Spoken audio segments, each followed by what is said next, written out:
It's quiet on death row.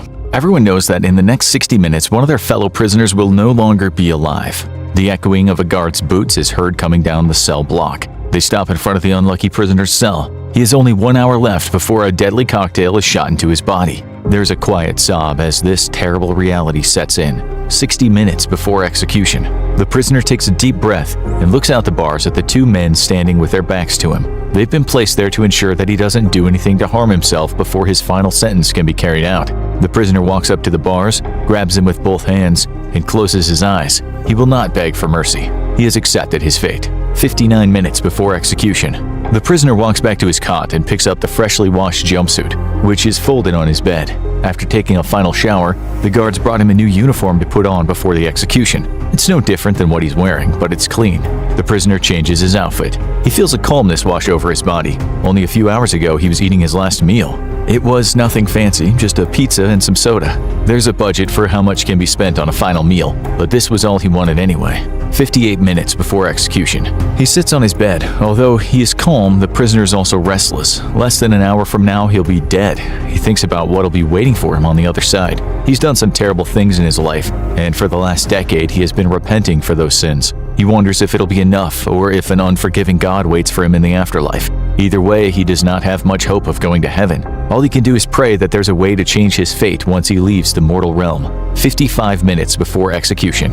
The prisoner stands up again and goes back over to the cold metal bars that separate him from the guards. "Thank you for treating me like a human and keeping everyone in this facility safe," he says to them. The guards do not respond. They remain silent but give the prisoner a nod. They are not friends, and the guards do not pity the man, but his acknowledgement is appreciated. 50 minutes before execution. A door creaks open at the end of the hallway. Two men approach the cell. They're a warden and the chaplain. One of the guards opens the cell door. Both the warden and the chaplain enter the small room. 3 chairs are brought in, and the prisoner along with his 2 guests sit down for a final conversation. 45 minutes before execution. After prayers are said, the 3 men get down to business. The warden explains exactly what's about to happen, so the prisoner can prepare himself. He'll be led to the execution chamber where he'll be allowed to make a last statement. The prisoner already had something in mind, but now he's going over it in his head to make sure his last words come out just right. 40 minutes before execution.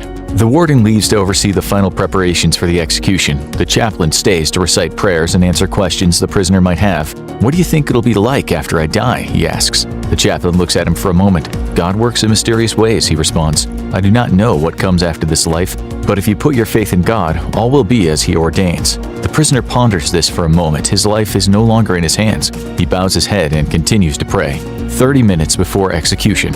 As the chaplain and prisoner talk, the execution chamber is being prepared for his arrival. The executioner takes out a series of vials from cold storage and lines them up on a tray. They check the needles and tubes to make sure the lethal injection goes according to plan. The heart monitor gets turned on to make sure it's working properly. Satisfied that the execution will go smoothly, they leave the room to inform the warden everything is set. Then the executioner goes back into his office to prepare himself mentally and change into their scrubs. 20 minutes before execution. The warden returns to the cell where the chaplain and the prisoner are praying. "It's time," he tells them.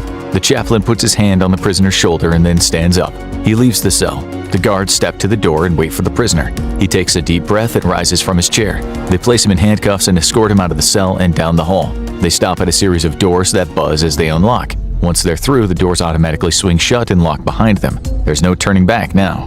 15 minutes before execution. The curtain is drawn back from the window separating the viewing room from the execution chamber. A door at the far side of the room opens. The warden, along with the prisoner's mother, a lawyer, and a state witness enter the room. They sit in the metal folding chairs in front of the viewing window. The mother of the man being executed holds a wad of crumpled tissue paper in her hand. She does not approve of what her son did, but he is still her own flesh and blood. She will see this through even though it'll be incredibly difficult for her. 10 minutes before execution. The buzzer on the door leading to the execution chamber sounds. The metal slab swings open. The prisoner's led into the room by the guards. He still wears handcuffs as he's brought to the window. He raises his head and looks his mother in the eyes for the last time. He nods to his lawyer and then closes his eyes. He recites his last statement from memory. It's mostly composed of words asking for forgiveness for what he's done. He accepts his fate but wants the people present to know that he feels remorse. If he could do it all over again, he would have never committed his crimes. He does not plead for second chances. 7 minutes before execution. The prisoner is brought over to the metal table in the middle of the room and lays down. The guards remove his handcuffs. The prisoner is secured using leather restraints. They're pulled tight so his arms and legs cannot move from the table. The guards check the restraints one final time before stepping to the side. 5 minutes before execution. The executioner sterilizes the needles and swabs iodine onto the prisoner's arms. These procedures seem unnecessary since preventing infection is a moot point at this stage, but it's done anyway. They insert an IV into each of the prisoner's arms. One will be used as the main delivery method for the drugs that will kill him. The other is a backup in case something goes wrong. After the IVs are secured, the chaplain says a prayer and a few words. He looks at the prisoner on the table and grabs his hand briefly. "God will be waiting for you on the other side," he whispers. The chaplain lets go and moves to the corner of the room. He's employed by the prison system, otherwise he would have been required to be in the observation room with everyone else. 3 minutes before execution. The executioner moves to the side of the table and checks the needles in each arm. The people in the viewing room look on. The first plunger is inserted into the IV, and the drugs are pushed into his veins.